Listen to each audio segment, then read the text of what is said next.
Hi, and welcome to another episode of Hot Takes with me, the Silver Fox. Rather an interesting little tale here, because it relates to two stories that we have sort of semi-ongoing.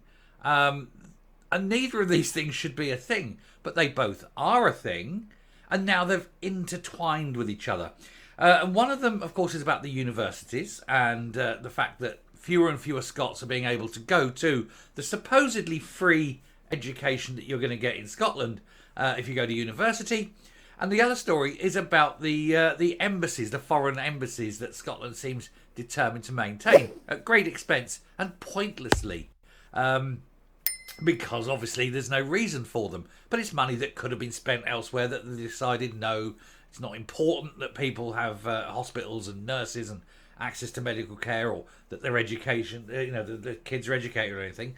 And so what they're doing is they're not spending money on education because they're spending it on these embassies, and then they're not spending it on education because they're cutting the number of university places.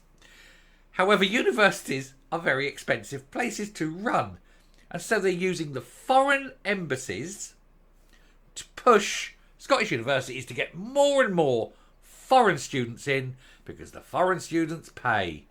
They're running out of other people's money and they're desperate for cash. Let's take a look. So, of course, in the early days of the SNP government, we had all that blather and BS about a free university education. All Scots could go to university, all completely free. And that's because they said these things thinking it'd be a great idea, but hadn't really thought it through in terms of funding at the very least. And, of course, it's incredibly expensive. And what's the first thing, of course, all these young Scots go to university to get their degree? What's the first thing they do? They bugger off out of Scotland and they go where they can earn more money. They travel all around the world. Most of them, of course, come to England. And all this money invested into these kids is then gone. It evaporates out of the country. But these universities still need to be there. And so how do you pay for them? If you're having no Scot pay his money, how do you pay? Well, you bring in foreigners and you tell the foreigners these are the best universities. You know, you're going to get a hell of an education, St Andrews and things like that. Good enough for the future king, good enough for your kid. And so they all go and they all pay. And they pay rather a lot of money. But because those places are filled up now with all these foreigners, it means fewer places, of course, for the native Scottish students. And so the Scots are going, well, okay then. Well, what about me? What about my education? Oh, I'm sorry. No place for you, because Johnny Foreigner's got your place. Johnny Foreigner's paying £25,000. Ah, cries and he has to go to somewhere else and he has to pay for it. So he'll probably go to England 9 times out of 10. Incidentally, little tangent, friend of mine years ago, he applied to Oxford, he applied to Cambridge, and he applied to Queen's Belfast, thinking, well, if I don't get one of them, I'll go to Queen's. Nobody's going to go there, are they? He got accepted by Oxford. He got accepted by Cambridge, and Queen said, I'm sorry, you're not good enough. Wow. But apparently it is really, really hard to get into Queen's in Belfast. I had no idea. But anyway, there we go. Interesting tangent. Anyway, the Scottish Government wants to use its international offices, known as embassies, by rivals to push more foreign students into Scottish universities, despite Shona Robinson confirming plans to axe the number of free spots for Scots. Because, it's expensive and she can't afford it. And so all this blather, like I say, about having free education has gone. Because it just can't be afforded. And so the only way they can do it is to have so very few Scots going to university for free that it's almost a pointless exercise. And that most will end up having to pay something and go elsewhere. The Scottish Government has launched a new campaign to attract even more international students to universities, despite cutting the number of funded places for Scots. The SNP executive published its international education strategy on Wednesday. Strategy? They haven't got a clue. Concerns have been raised that higher education establishments are now becoming over-reliant on funding from foreign students, as income from them has now surpassed that from domestic ones. Chronic underfunding from the government has led to universities seeking money from further afield. And of course, the only way they can do that is to cut the places they offer for the locals, the indigenous population. You don't get an education because we need to maintain our income from the foreign students. SNP Finance Secretary Shona Robertson confirmed earlier this year that there would be 1,200 fewer spaces for Scots to attend university, and blamed the UK government for this cut. It's not the UK government. Education is devolved. It's you. But some experts believe the true figure could be more like 3,800 fewer places, as 28.5 million is being cut from that budget. Money that they could spend in education, but have decided not to. We've seen this morning, 5 million. So basically a fifth of that figure is being spent on Ipsos Mori alone. And that's before you take in the cost of all these foreign embassies. The Scottish Government's publication on its new education strategy, which again costs money, does not mention this funding crisis, and instead focuses, of course it doesn't, and instead focuses on what it can do to help attract more international students to Scotland, because money. Its main aim is to work with our universities and colleges to attract students, staff and researchers from outside the UK to help diversify our international student population, because diversification is everything. Diversification is actually illegal, of course, because by diversifying is your way of saying non-white. Oh yes, we've got diversity quotas. So what you're saying is you're taking someone based on an identity issue rather than being based on merit. So somebody who is black. So you're not taking this person who's good but white, but you're taking this person who's not as good but black, simply so you can have the right mix. Yeah. Okay, that is illegal.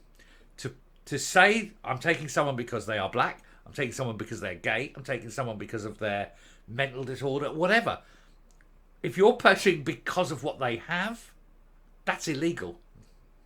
But they do this. The moment you see DEI, you know illegality. It's illegal. Anyway, so there's a cap on the amount for eligible Scottish students who get funded places at university, with the money for this being supplied by the Scottish Government. Meanwhile, those coming from the rest of the UK need to pay up to £9,250 a year, and international students get charged much more. It is a long-term SNP boast that Scots get free tuition at university, but that is turning out to be a load of old rubbish.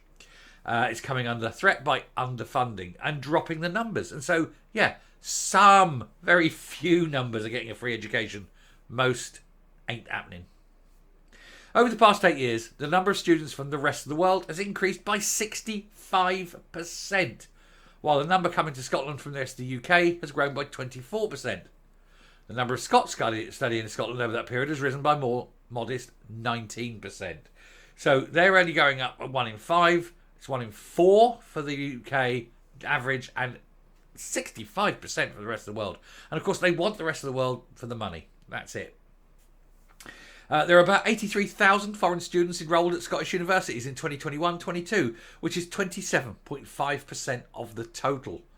With the SNP, so getting on for nearly a third, over a quarter, nearly a third of all students in Scottish universities are foreigners.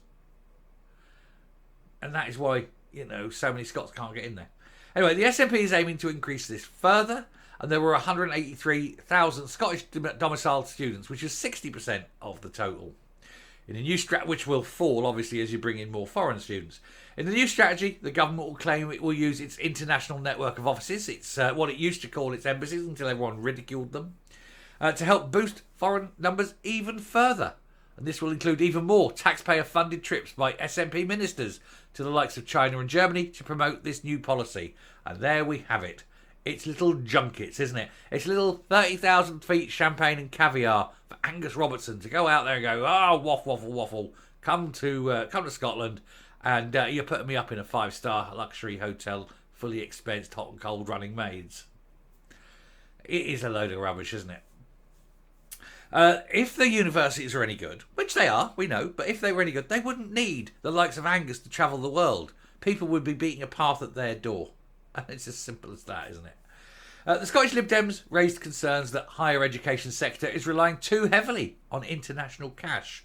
Education spokesman Willie Rennie said, for the first time, the income from international students surpassed that from domestic students, and both research and teaching is now subsidised by the fees of international students.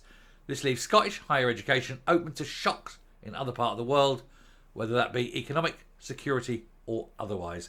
And imagine if something happened and you got all these Chinese students and the British government said, no, all Chinese nationals have to leave. Bang, gone. And they're out.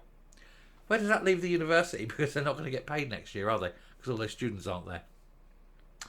These people don't think these things through because they're all very, very stupid. And I'm saying China because there's the possibility of Taiwan, the Chinese-Taiwan situation. And if that happens, then all Chinese nationals will be boom and out of the country. And so all these Chinese students go, and all that money's cut. And then all these Scottish universities will have to go to the Scottish government and say, please give us money.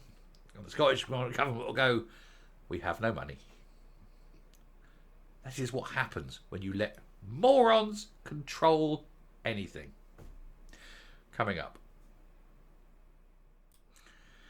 Does make you wonder how much Angus Robertson's putting this forward, isn't it? Push, push, push. I can get lots more travel. Oh, that'd be nice. Get a few more air miles before he's ousted for good. He'll need those air miles though, because he needs to go a long way once the this junta is overturned, and he needs to flee to a non-extradition treaty country. So yeah, get the air miles in so he can get as far away as possible, as quickly as possible, and he'll want to do it first class. Anyway, thank you very much for watching. Do please hit the subscribe button, ring the bell, leave a like, leave a comment, please share the video. And until next time, stay safe, stay well, stay angry, and make sure you get your kids into a good university while you still can. Bye.